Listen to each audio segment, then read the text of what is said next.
हम सभी भारतीयों को गर्व होना चाहिए कि हमारा देश महान देश भारत है।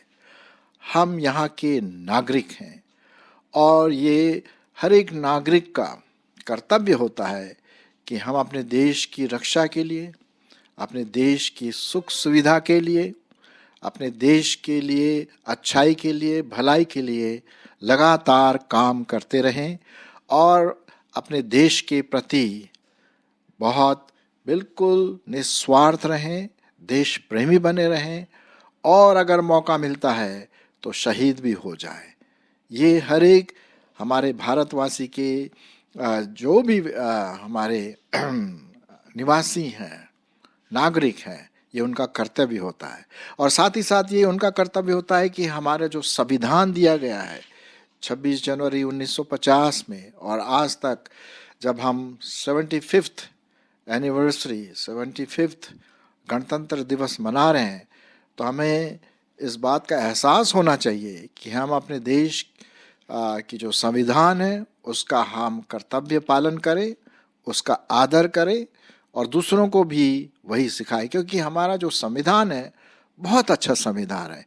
यह हमें स्वतंत्र नागरिक होने की एक गारंटी देता है, सुख सुविधा की गारंटी देता है। चाहे हम कोई भी क्यों ना हो, छोटे बड़े ऊंचे नीचे जात पात कुछ भी हो, सबको एक समान एक दृष्टिकोण से देखता है। इसलिए हमें अपने भारत के संविधान पर भी गर्व है और हम धन्यवाद देते हैं अपने परमेश्वर का कि हमारा देश आगे बढ़ रहा है। हाँ, कुछ कमियां हैं, उसको भी हमें दूर करना और ये सब हम सब मिलकर के कर सकते हैं। ये बहुत ज़रूरी है और हर एक विश्वासी जो प्रभु को प्यार करता है, प्रभु का प्रेमी है, यीशु मसीह के पीछे चलता है, उसका ये कर्तव्य है कि अपने देश के लिए प्रार्थना करें, अपने देश के लिए जो भी भला काम कर सकता है, कर सकती है, वो करे, अपने देश के संविधान का आदर करे और अपने देश के प्रति वफादार रहे, विश्वास योग्य बने रहे। परमेश्वर हमसे यही चाहता है। ये बहुत ज़रूरी है कि हम अपने संविधान का आदर करें और उसको दूसरों को भी सिखाएं।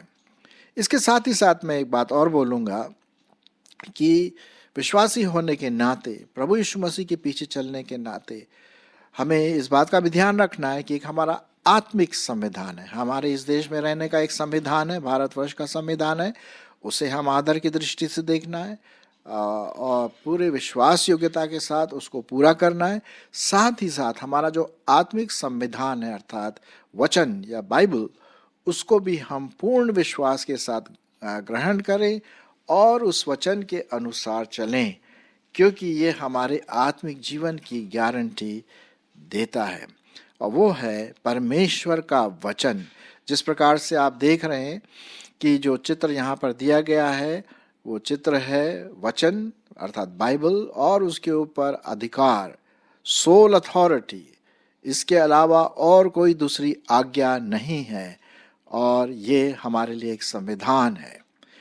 आइए हम इस संविधान के बारे में, इस वचन के बारे में, इस आत्मिक संविधान के बारे में कुछ बातें करें। पहली बात हम देखते हैं, परमेश्वर का वचन कहता है, यूहन्ना उसका 17 अध्याय 17वें पद में प्रभु यीशु मसीह कहते हैं कि सत्य के द्वारा उन्हें पवित्र कर, क्योंकि तेरा वचन सत्य है। और ये वही वचन है जिसके द्वारा हम प्रभु के पास आते हैं, प्रभु के बारे में जानते हैं, सृष्टि के बारे में जानते हैं और जो हमारा कर्तव्य है परमेश्वर पिता के प्रति, उसको भी हम जानते हैं। और एक बात और मैं आपके सामने बताना मांगता हूँ कि ये लिखा हुआ है वचन मनुष्य का लिखा हुआ नहीं है, ये परमेश्वर का लिखा हुआ वचन है। पवित्र शास्त्र परमेश्वर की प्रेरणा से, परमेश्वर की आत्मा से रचा गया है। और क्या है?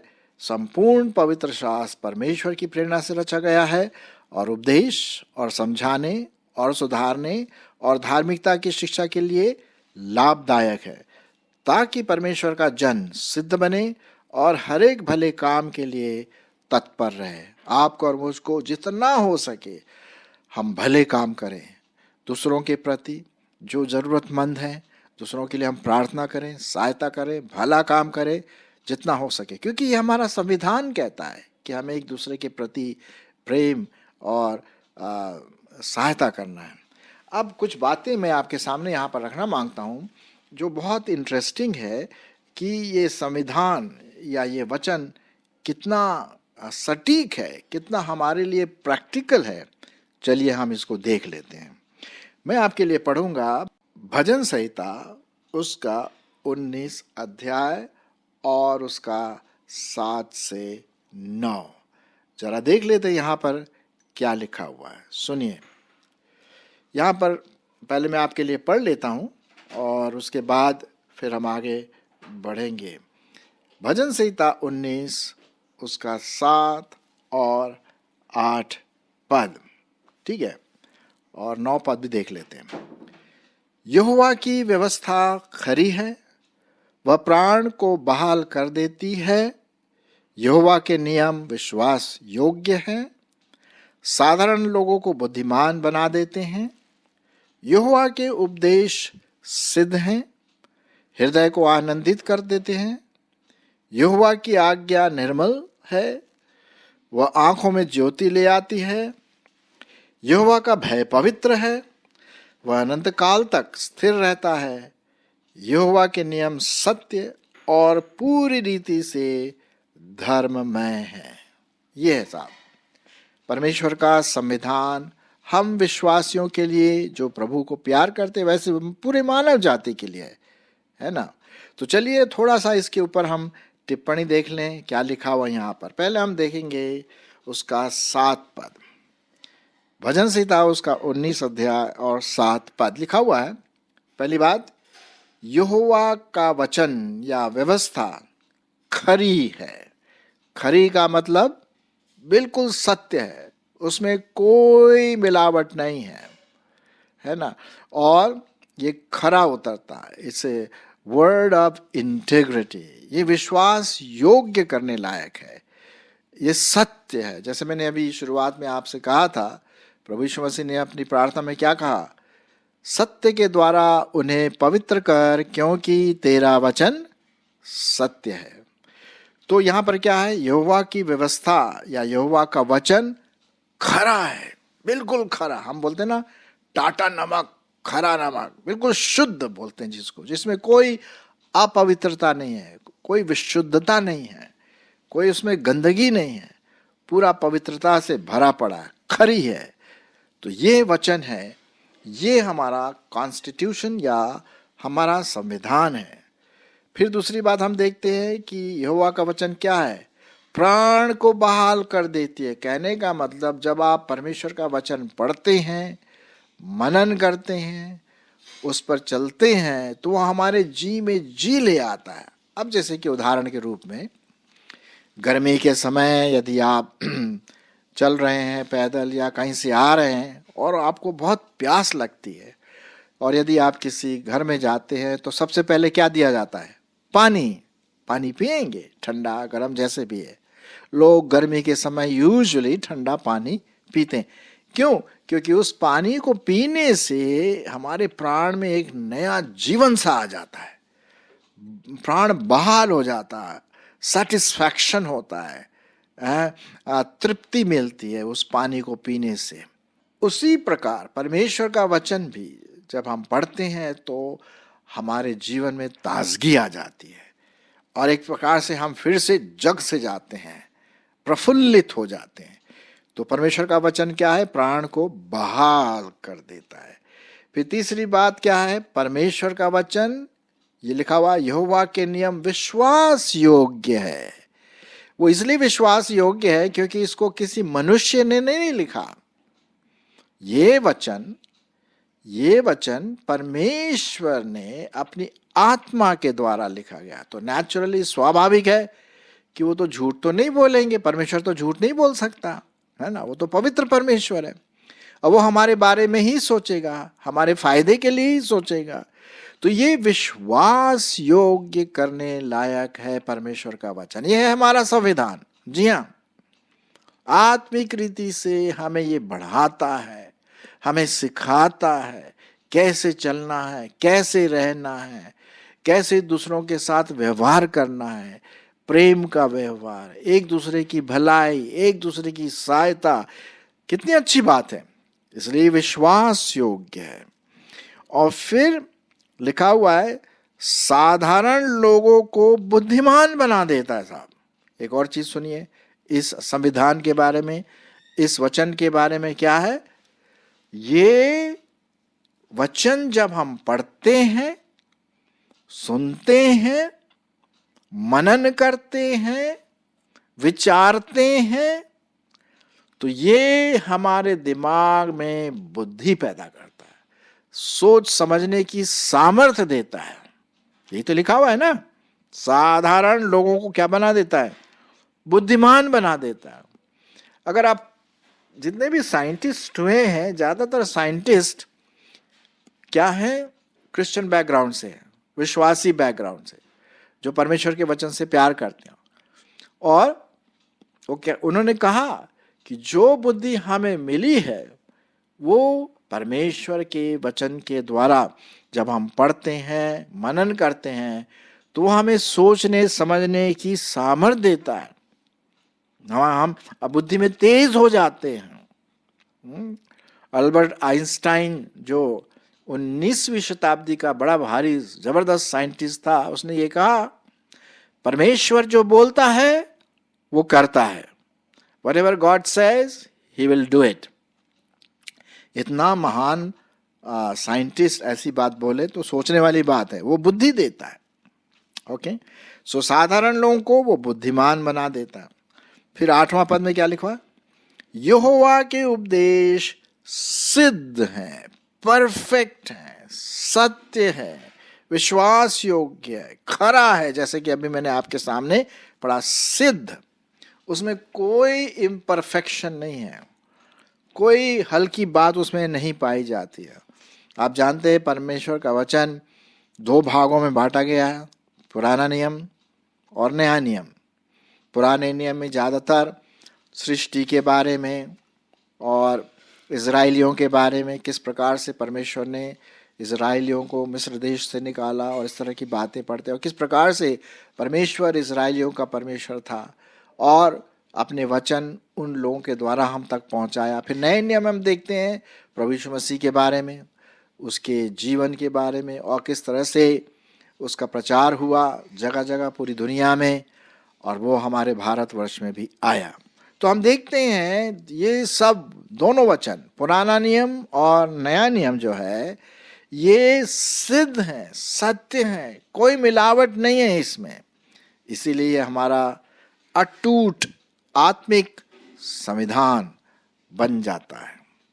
फिर लिखा हुआ है वो वचन हृदय को क्या करता है, आनंदित करता है। जब हम वचन को पढ़ते हैं, मनन करते हैं, बाइबल को पढ़ते हैं, उस पर ध्यान देते हैं, तो अगर कभी कभी हम, स्वाभाविक है कि निराश हो जाते हैं, अपने गम में, दुख में डूबे रहते हैं, और यदि हम वचन पढ़ें, संविधान को पढ़ें, बाइबल को पढ़ें, तो एक प्रफुल्लित आनंद सा फीलिंग आ जाती है। हाँ, और जितना हम पढ़ेंगे उतना हमारे लिए क्या होगा, फायदेमंद होगा, क्योंकि ये आत्मिक जीवन है। आत्मिक जीवन से हमें परिपूर्ण करता है ये वचन, परमेश्वर का वचन। इसीलिए लिखा हुआ है कि ये हृदय को आनंद देता है। मैं मालूम क्या, सवेरे, हर सवेरे उठ करके, हालांकि क्योंकि मेरे को पढ़ने के लिए तो थोड़ा मुश्किल होता है, क्योंकि मेरी आंख कमज़ोर है, ज़्यादा पढ़ूंगा तो दर्द होने लगता है, तो मैं वचन को सुनता हूँ। MP3 फॉर्मेट में वचन मेरे मोबाइल में है और मैं उसको सुनता हूँ ध्यान से, क्या क्या बात है। तो ये हमें आनंदित देता। फिर लिखा हुआ है यहोवा की आज्ञा निर्मल है। ये सब जो शब्द है ना, एक दूसरे से कनेक्टेड है। जैसे जो निर्मल, परमेश्वर का वचन क्या है, निर्मल, कोई दाग नहीं, कोई धब्बा नहीं, साफ, पवित्र, सिद्ध, सत्य, खरा, ये सब एक दूसरे से कनेक्टेड शब्द हैं। निर्मल है। अरे साहब, आपने देखा होगा ज्यादातर आजकल हम लोग टैप का जो पानी होता ना, या कहीं स्टेशन का या बस स्टैंड का पानी ऐसे नहीं पी लेते हम लोग, बॉटल का पानी ज़्यादा लेते हैं। क्यों?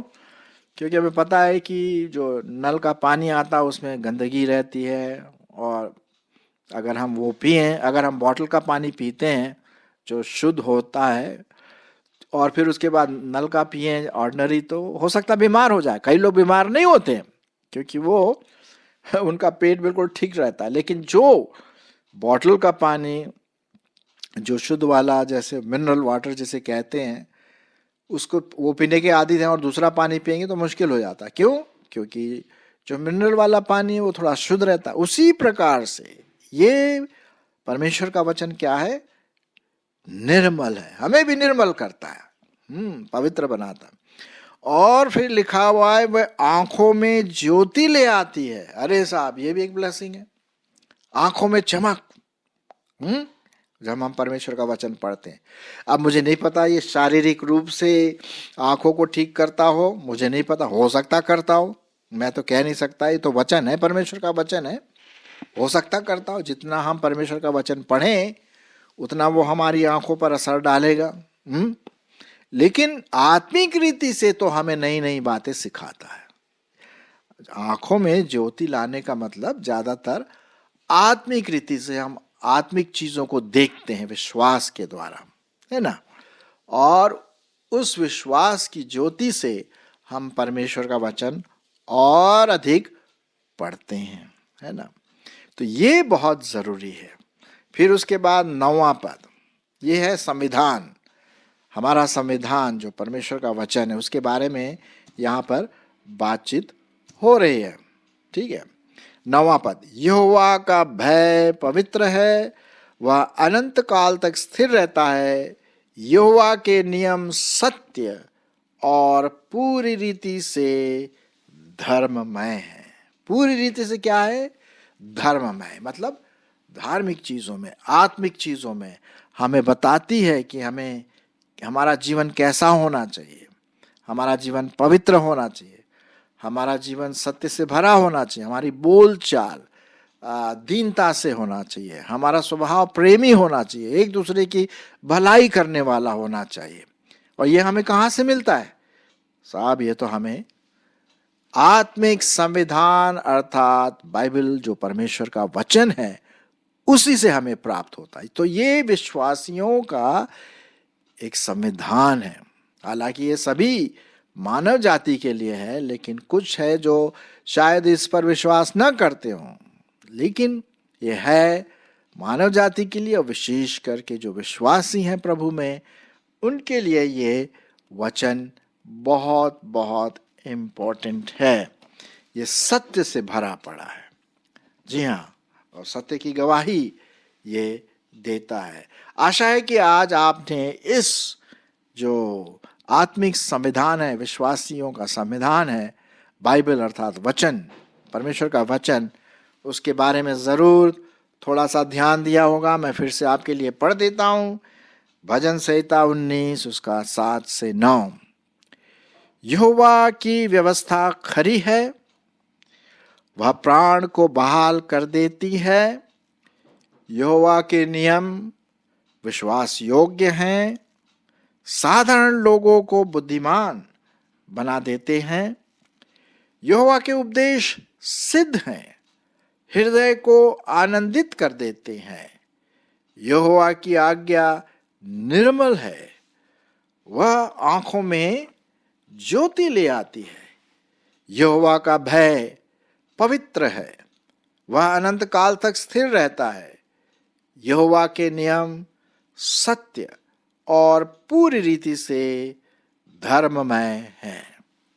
हालांकि और भी कई पद हैं परमेश्वर के वचन के बारे में, लेकिन हमारे पास टाइम नहीं है और मैं देख रहा हूं कि मेरा टाइम भी खत्म हो रहा है।